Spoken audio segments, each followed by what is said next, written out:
Ameneyu ndi Ibrahim Swedi, muno wake ndithu wa dzimagalimoto dzopuma. Anyway, dzimatraki.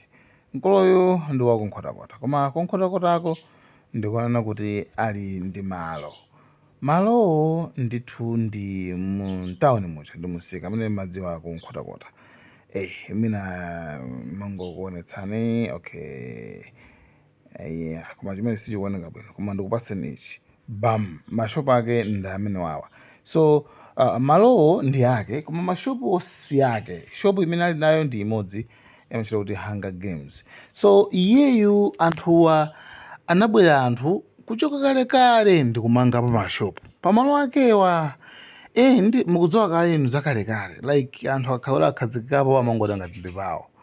And zimene zinthu zimachitika anthu ndithu, especially malo makamaka business, pakhala ngati pangoyamba msika chonchi basi anthu amakhazikikapo.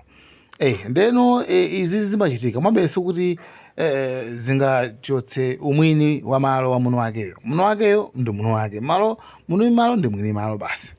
Koma I think ma issues ngati amene wazimafunika nthu upite ku khoti ukaonetsa mapepala ako chilichonse, kenako akhoti aja amalamula anu kuti akuluakulu pafunika pachitike izi ndi nthawi zina. Even kukhoti kuja amatumiza masherifu pamakhala anthu special, anthu amene amasamutsa wanthu kaya manyumba kaya chani zambirimbiri ndithu amathandizira ndithu aboma aja ndithu iweyo after kuti khoti lagamula. Amapereka makalata, amapereka manotisi, ndi zinthu ndithu zimayenda mwa mnyanga zimayenda bwino kwambiri.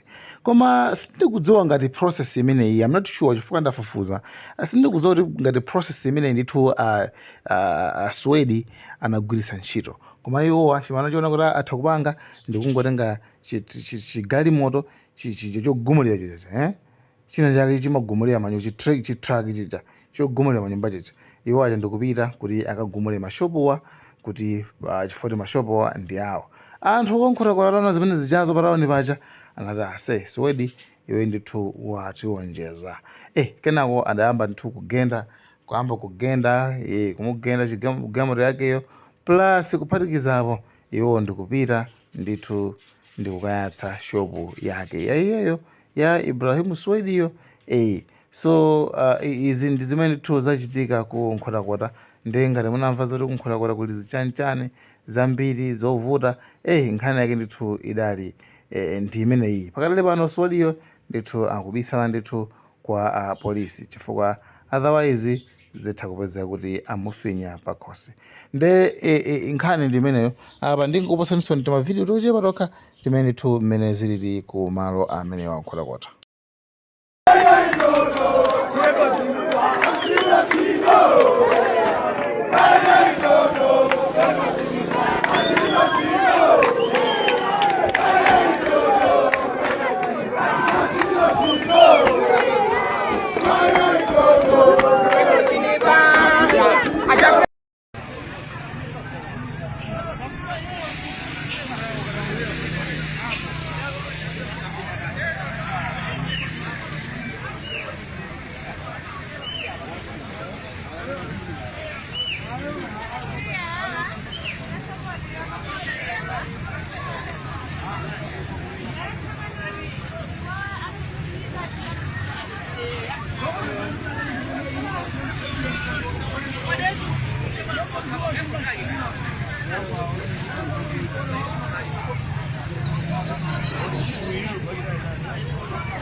Moto mukuonawo anthu ayatsa kusagwirizana ndi kuti mashopu amene anamangidwa zaka zingapo zapita kumbuyoko agwetsedwe. Nkhani ndi yayikulu yonena kuti afuna agwetse mashopu amenewa, mashopu ake ndi amenewa mukuwaonawa, akuti afuna agwetsedwe mpaka na kumusi kuseriko nditi kuli rest house ya Alinafe imene ene yake ndi Harry Spider. Komanso kutsogoloko kuli malumu amene anamanga ndi Jeff, timanguti kwa Jeff, ndi akuti kosewa afuna kugwetsedwe amenewa ndi Swedi pali chiwawa. Ndi anthu akunkhotakota sakugwirizana nazo kuti mashopu amenewa agwetsedwe.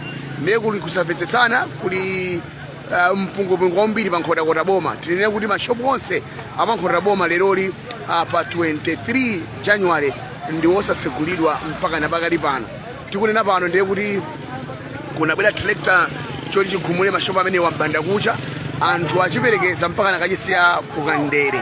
Tikunena pano ndiye kuti mateyala akuwotchedwa pa nkhotakota boma. Tinene kuti apolisi anabweranso kudzakhazikitsa bata pakati pano abwereranso ku ofesi kwawo. Ndiye mukamachoka ku Lilongwe mwina mukudutsa pa nkhotakota boma muyendenso mosamala kwambiri kwa pawotchedwa mateyala mmene mukuoneramo. Komanso mukamachoka ku Lwangwa kupitanso kubwera pa nkhotakota boma kupita ku Lilongwe muyendenso mosamala. Zimenezi zikuchitika pa nkhotakota boma.